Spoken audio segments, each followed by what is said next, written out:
अच्छा, इसके अलावा इंडिया के एक एजेंडा है अखंड भारत का, कि वो कहते हैं हमने अपनी हदों से निकल के इसके अंदर ये सारे कुछ 13-14 उन्होंने अपनी हदों से निकल के दूसरे कंट्रीज की सरजमीनों पे कब्जा करने के हवाले से उन्होंने बड़े स्ट्रिक्ट हैं। वो आईटी की फील्ड में इंडिया ज्यादा है, हर चीज में इंडिया आगे है। अस्सलाम वालेकुम नाज़रीन, आप देख रहे हैं हम आवाज के साथ मैं हूँ आपकी होस्ट सहर नकवी। जी तो नाज़रीन, आज हम बात करेंगे कि इंडिया की ऐसी कौन सी ऐसी टॉप 10 थिंग्स हैं जिसमें वो ऑल ओवर वर्ल्ड लीड कर रहे हैं। तो आइए आवाम से बात करते हैं और जानते हैं उनकी राय। तो मैं चलिए आवाम से बात। तो ये है कि इंडिया में डेमोक्रेसी जो है, वहाँ की जमहूरियत वो तसलसल के साथ है, आवाम की हुकूमत है। दूसरा ये है कि इंडिया में यानी डाइवर्सिटी बहुत ज़्यादा है, बहुत ज़्यादा ज़ातें हैं, बहुत ज़्यादा जो है वो कौमें हैं, बहुत ज़्यादा उसके अंदर जो है वो छोटी छोटी रियासतें हैं।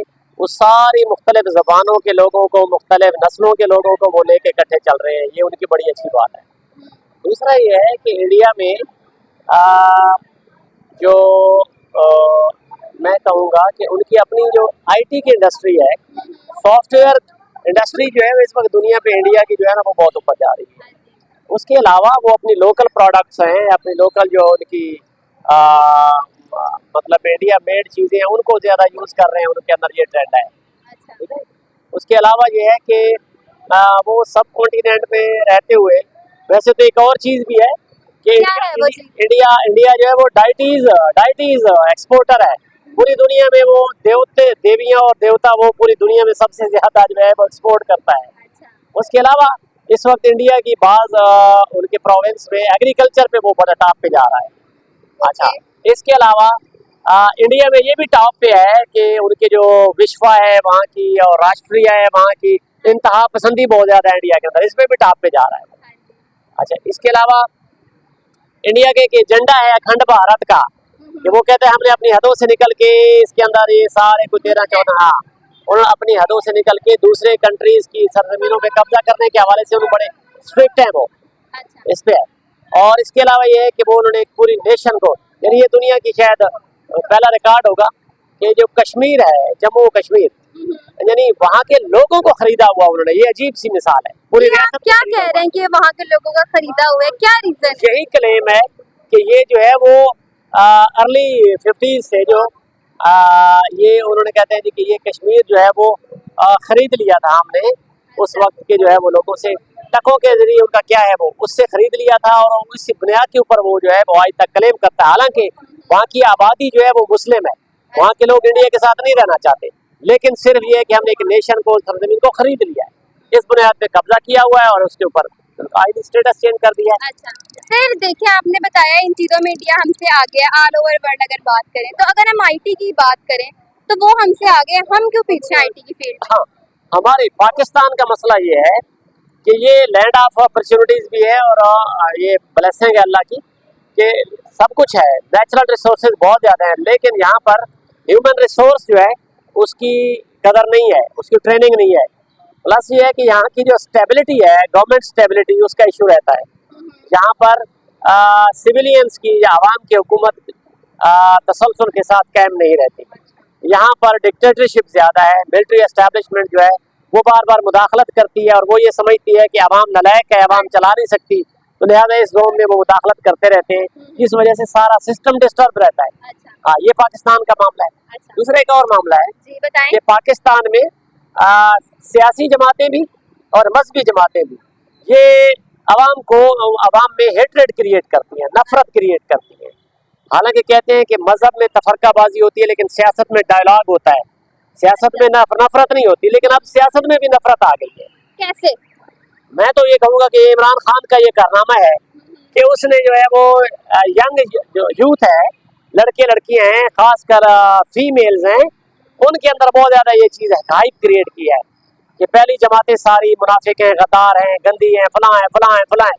तो उन्होंने इतनी बार इतने रिदम के साथ इमरान खान ने बात की है, क्योंकि वो सेलिब्रिटी है ना, उसकी बात यंग जनरेशन सुनती है, उसने क्रिएट किया। उसके बाद से ये शिद्दत की नफरत पैदा हो गई। हालांकि कौम को इकट्ठे होना चाहिए और इन सब जमातों को मिलजुल के पाकिस्तान की तामीर करनी चाहिए। अच्छा। सर देखिए, इंडिया तो टॉप 10 चीजें जो आपने बता दी उनमें से कुछ, पाकिस्तान की कोई ऐसी चीजें हैं जो वो लीड कर रहा हो? हाँ, पाकिस्तान सरप्राइजिंग नेशन है ये दुनिया को कोई भी सरप्राइज दे सकती है ये, ठीक है ना। अभी तक कौन सा सरप्राइज दिया है? देखिए किसी भी मैदान में आप देख लें कि एटॉमिक पावर ये कैसे बन गया। इस तरह का मुल्क जिसकी वो इकोनॉमी स्टेबल ना हो और पॉलिटिकल सिस्टम स्टेबल ना हो और वो एटमी पावर बन गया, दुनिया की मिसाइल टेक्नोलॉजी बन गया वो। और India third time fourth time हमसे बड़ा है। इंडिया पावर बना तो हमने भी एटमी पावर बन गए। वो चांद पे चला गया तो हमने भी सैटेलाइट भेज दिया, हम भी चांद पे पहुंचे हुए हैं। यानी कि आप ये कहना चाह रहे हैं कि जो वो करते हैं हम भी वही करते हैं। हम उनसे बात चीजों में आगे होते हैं। कौन सी चीज है इसमें हम आगे? असल मैं बताऊं आपको, बताएं। ये जो मास ट्रांजिट का सिस्टम है, मोटरवेज, हाईवेज और ये जो न्यू डेवलपमेंट के इंडिकेटर्स हैं, ये बड़ा अच्छा सिस्टम बनाया है इन्होंने। अच्छा। प्लस ये है कि मैं समझता हूँ कि पाकिस्तान में जो है ना, बावजूद अदम इस्तेकाम के बावजूद भी पाकिस्तान ने चाइना को एंगेज किया है, पाकिस्तान टर्की को अट्रैक्ट करता है, पाकिस्तान जो है वो अरब जो है उनको अट्रैक्ट करता है। यानी पाकिस्तान एक उसमें पोटेंशियल है कि वो दुनिया की सारी कौमों को अट्रैक्ट करता है और पूरी दुनिया में पाकिस्तान का यूथ गया हुआ है, ब्रेन गया हुआ है और पूरी दुनिया में पाकिस्तानी मौजूद है, हर जगह मौजूद है। हाँ, इस मामले में मैन पावर बहुत ज्यादा बाहर जाती है, ये चीज भी है। सर क्या लगता है कि पाकिस्तानियों का इंडियन के साथ कोई कंपैरिजन है? वैसे तो देखे ना कि इंडिया 2000 साल से वो मुल्क कायम है और हम 75 साल हुए अभी कायम हुए, तो पॉपुलेशन के एतबार से भी इंडिया थर्ड टाइम बड़ा है और दुनिया की वो बड़ी मंडी है। उन हवालों से तो कोई नहीं है कंपैरिजन, लेकिन वैसे जो एक होती है विल पावर है, पाकिस्तानियों में विल पावर है कि हम इंडिया के छोटे भाई नहीं है, इंडिया से छोटे नहीं है, बल्कि हम इंडिया के अटपार चलते हैं हर बात के अंदर। हाँ, फिर लास्ट पे आप कोई मैसेज देना चाहेंगे? मैं यही कहूँगा कि पाकिस्तान के मौसम, इसके खित्ते, इसका पोटेंशियल बहुत अच्छा है। तो अगर यहाँ पर सियासी इस्तेकाम आ जाए, गवर्नमेंट्स अपनी आइनी मुद्दत पूरी करे और हुकूमत करे और अपोजिशन कंस्ट्रक्टिवली जो है तामीरी तौर पे वो तजावीज़ दे और अच्छी तनकीद करे, तो ये मुल्क तरक्की कर सकता है। और मैं पैगाम मेरा ये है कि सियासी या मजहबी इंतशार जो है ये ख़त्म होना चाहिए। इख्तलाफ राय तो हो सकता है लेकिन लड़ाई नहीं होनी चाहिए। और इस आपके इस चैनल के वसातत से मैं ये पैगाम पहुँचाना चाहता हूँ। तो मैं मशकूर हूँ कि आपने मुझे मौका दिया। इंडिया की एक तो मसाला जात है इंडिया के बहुत मशहूर हैं, जो पाकिस्तान में भी बहुत यूज़ हो रहे हैं, पाकिस्तान में भी आते हैं। कौन से हैं वो मसाले? मसाले हैं ये जो हमारे यूज़ होते हैं, हम सालन बनाते हैं, जो चीज़ें जितनी भी हैं उनमें इंडिया का मसाला यूज़ होता है मोस्टली है, क्योंकि उनकी क्वालिटी बहुत अच्छी होती है मसाला जात की उनकी, और जायका टेस्ट बहुत अच्छा उनका। और उनकी फिल्म इंडस्ट्रीज वगैरह बहुत ज़्यादा हाई हैं। बॉलीवुड और बॉलीवुड, हाँ जी। और अगर हम बॉलीवुड और लॉलीवुड की बात करें तो सबसे ज्यादा आगे बॉलीवुड ही नजर आता है। हाँ जी, बॉलीवुड ही नज़र आता है। अच्छा। और उनकी जो कार्स वगैरह की इंडस्ट्रीज, फैक्ट्रीज है, मैन्युफैक्चरिंग होती है कार की, सबसे ज़्यादा मैन्युफैक्चरिंग वहाँ भी होती है इंडिया में। और उनकी और भी बहुत सी चीज़ें हैं वो बहुत ज़्यादा। अच्छा, अगर हम कार के हवाले से बात करें तो ज्यादातर कहा जाता है कि इंडिया में तो अब इलेक्ट्रिक कार बनाई जा रही है, पाकिस्तान में क्यों नहीं बनाई जा रही? पाकिस्तान हमारा इसी वजह से बहुत पीछे है, मतलब कि इंडिया में बहुत ज़्यादा मतलब मैन्युफैक्चरिंग होती है गाड़ियों की, पाकिस्तान की निस्बत बहुत ज़्यादा मैन्युफैक्चरिंग होती है गाड़ियों की। वहाँ पे डिफरेंट किस्म की गाड़ियाँ वहाँ पे मैन्युफैक्चर होती हैं वहाँ पे, इसीलिए उन्होंने मेरा ख्याल टेस्ला भी मेरा ख्याल वहाँ की गाड़ी है टेस्ला, और वो इलेक्ट्रिक है, टोटली इलेक्ट्रिक गाड़ी है। और अगर हम उनकी बात करें, अगर ट्रेन के हवाले से भी बात करें तो वो उसमें भी हमसे आगे, उन्होंने अंडर वाटर ट्रेन बना ली, बुलेट प्रूफ ट्रेन बना ली।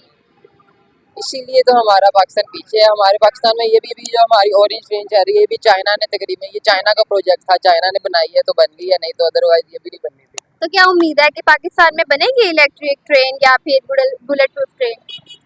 अब देखते हैं हमारा मुल्क किस तरह तरक्की करता है, बननी तो चाहिए। जिस तरह हमारे नौजवान आईटी की फील्ड में बहुत मतलब हैं, आईटी के ऐसे तो इंडिया में भी आईटी की फील्ड बहुत ज़्यादा हाई है, लेकिन हमारे पाकिस्तान भी कोई कम नहीं है आईटी की फील्ड में।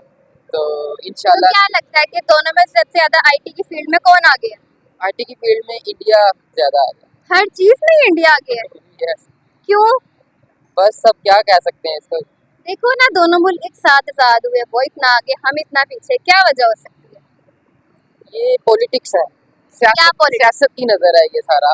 जरा बताओ क्या सियासत की नजर है? हमारे जो ऊपर हाई लेवल पे जो पॉलिटिशियन बैठे हुए हैं, ये सारा उनके हैंड ओवर है। ये वो चाहते हैं तो वो सब कुछ कर सकते हैं यहाँ पे। सो हमारा मुल्क उनके कंट्रोल में है, वो हमारे मुल्क में हर चीज़ ला सकते हैं जो इंडिया में है। तो अच्छा, क्या लगता है कि हमारा पाकिस्तान का इंडिया के साथ कोई कंपैरिजन है? इंडिया के साथ वैसे तो कोई कंपैरिजन नहीं बनता हमारा, इसे क्यों नहीं बनता? क्योंकि वो इंडिया जो है वो हर चीज़ में बहुत आगे है। जैसे गाड़ियों की मैन्युफैक्चरिंग में, आईटी फील्ड में, बॉलीवुड जो इंडस्ट्रीज है उनकी, फिल्म इंडस्ट्री, उनमें सब चीज़ों में वो आगे है। तो हम किस चीज में आगे? कोई एक चीज हो जो हम भी आगे हो उस चीज में? हमारी आर्मी बहुत अच्छी है, बहुत बहादुर है। हम आर्मी की वजह से हमारा पाकिस्तान अब तक जो है सरवाइव कर रहा है, महफूज है। अच्छा, पाकिस्तान जिंदाबाद आर्मी।